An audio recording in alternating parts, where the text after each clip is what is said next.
Hola, ¿cómo estamos? Bueno, hoy por ser el día de San Marcos, me gustaría hacer un pequeño video sobre el Evangelio, según San Marcos.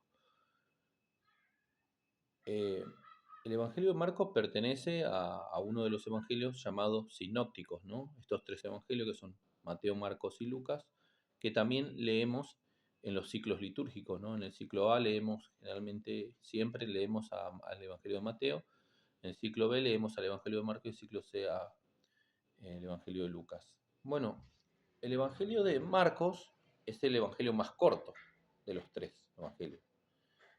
Inclusive ahora los estudios bíblicos llegan a la conclusión de que es el Evangelio más antiguo.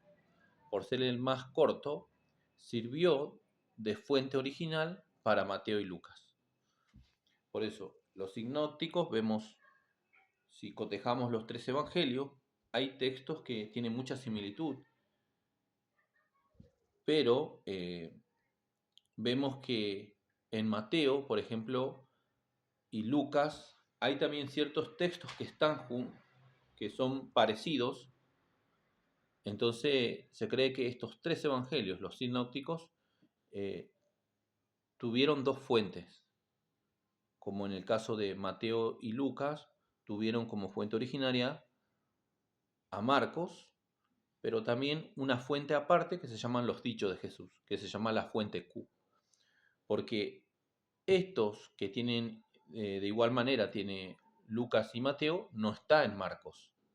Entonces vimos que estos evangelistas tuvieron una fuente en común también, que no está en el San Marcos, pero que también tuvieron como fuente a Marcos. Y después cada evangelista tiene lo propio de cada uno, digamos, ¿no? Por ejemplo, eh, la de el buen samaritano es propio de Lucas. Así también tenemos textos que son propios de San Mateo. Entonces podemos decir que los evangelios tienen esas dos fuentes, que es el Evangelio de Marcos, por un lado, y la fuente Q. Y por otro lado, también cada uno tiene sus propias tradiciones, digamos, ¿no? Por eso en el Padre Nuestro, por ejemplo, que encontramos en Mateo y, y Lucas, quizás ellos tomaron de los dichos de Jesús, de una fuente común, que es la fuente Q, pero también tiene sus propias diferencias, pequeñas diferencias entre uno y otro. ¿Por qué? Porque depende de la comunidad, la tradición de cada comunidad también, de cada evangelista, ¿no? Y a veces hay una pequeña diferencia. Bueno, pero no vamos a entrar en esos detalles porque quisiera explicar un poquito lo que es el Evangelio de Marcos. El Evangelio de Marcos, tenemos que tener en cuenta que se escribe aproximadamente en el año 65, o sea, unos 35 años después de que Jesús asciende al cielo. O sea que toda la tradición antes de ponerse en escrito funcionaba de forma oral, era tradición, ¿no? Aunque la escritura también es tradición, pero escrita.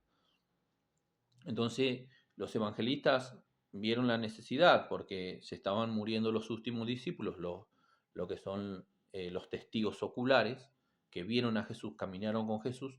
Entonces ya no iban a quedar vivos esos testigos oculares, entonces era necesario poner en escrito eh, estas enseñanzas de Jesús y demás que nosotros llamamos evangelio.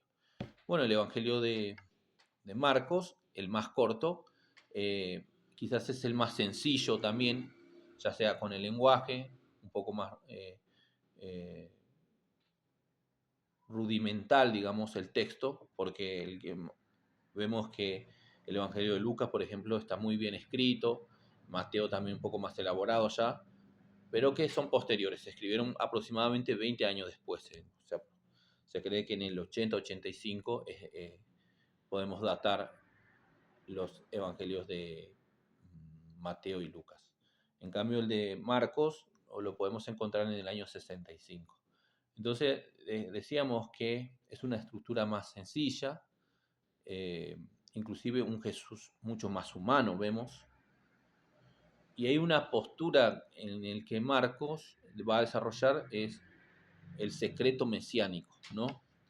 de quién es Jesús. Inclusive, esto se va a ir desarrollando, esto de quién es Jesús. Inclusive, los mismos discípulos caminando con Jesús van a ir reconociendo que Él es. Estos dos títulos van a usar cuando se refiere a Jesús, por ejemplo, Marcos, el de Cristo, ¿no? El ungido, el Mesías, y el de Hijo de Dios. El Hijo de Dios aparece al principio, pero también aparece al final, cuando ya Jesús muere en la cruz y el centurión dice verdaderamente este era el Hijo de Dios. Entonces vemos que también quizás Marco está haciendo un guiño para aquellos paganos que se van a convertir, porque no es los discípulos que reconocen ahí en la cruz, sino es un soldado romano, alguien que nos pertenece al pueblo judío. O sea, ahí vemos también la apertura de la salvación hacia los paganos, ¿no?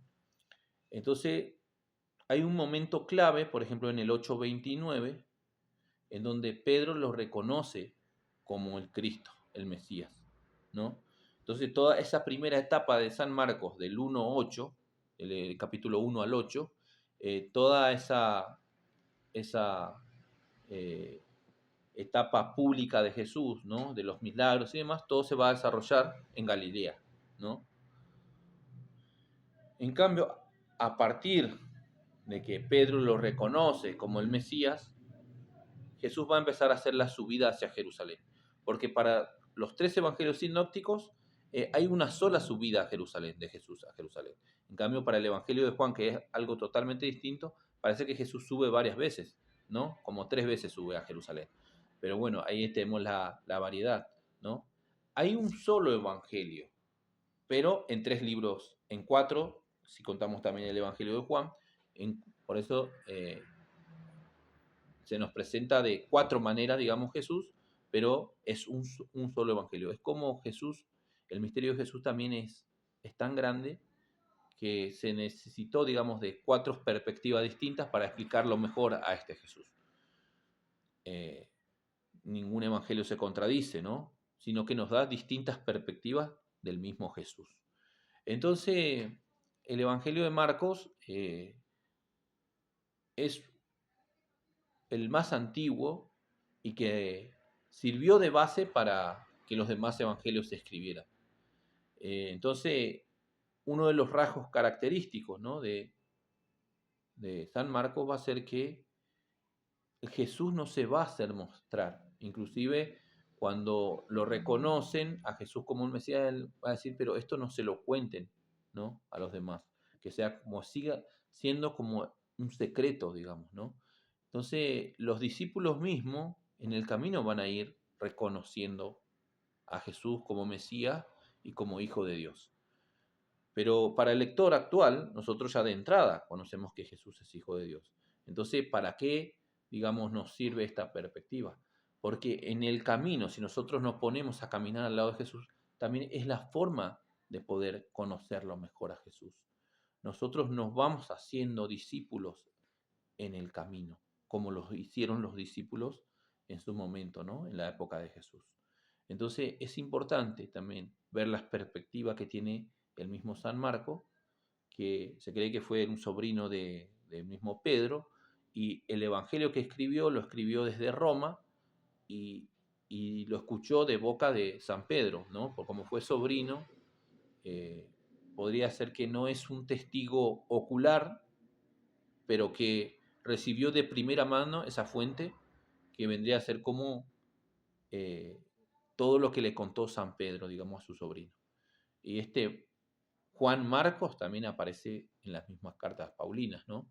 O sea, es un cristiano muy importante de, de la segunda generación, segunda generación, ¿no? O sea, estuvo directamente relacionado con el mismo San Pablo, pero así también con el apóstol Pedro. Así que no podemos decir que estuvo con Jesús porque en la época de Jesús no se lo nombra, pero sí podemos encontrar registros directos, ya sea en las cartas paulinas, que era un hombre muy comprometido en la evangelización, ¿no? En esos primeros cristianos, y que fue un sobrino de San Pedro y que de Roma se escribió, digamos, se cree que el lugar de donde se escribió el Evangelio es Roma. Y bueno, quería hacer esta pequeña introducción sobre el Evangelio de Marcos y bueno, que podamos ver el sentido originario de la intención que tuvo también San Marcos a escribir este Evangelio. Y todos tenemos que entender que hay un trasfondo de una comunidad en específica también al cual se dirige ese texto, ¿no? Y a veces, eh, al no entender a qué comunidad estaba dirigida, también a veces nos perdemos algunos detalles del Evangelio. Así que creemos que Juan Marcos escribe para una comunidad judía ya, pero de la diáspora, y no tanto como Mateo, que vemos que su evangelio va dirigido directamente a los judíos. Así que bueno, los dejo con este pequeño resumen del Evangelio de Marcos. Espero que se entienda y sirva como catequesis para entender un poco más a uno de los evangelios más antiguos, que el Evangelio de Marcos, y se lo representa como el león, ¿no? Con la figura del león, que los padres de la iglesia lo asociaban así, porque el Evangelio arranca estando Jesús en el desierto y con el bautismo de Jesús, ¿no? Así que bueno, como el león es un animal eh, muy del desierto, también se lo asocia al Evangelio de Marcos con la figura del león. Bueno, mando un abrazo a todos y espero que se encuentre bien. Y bueno,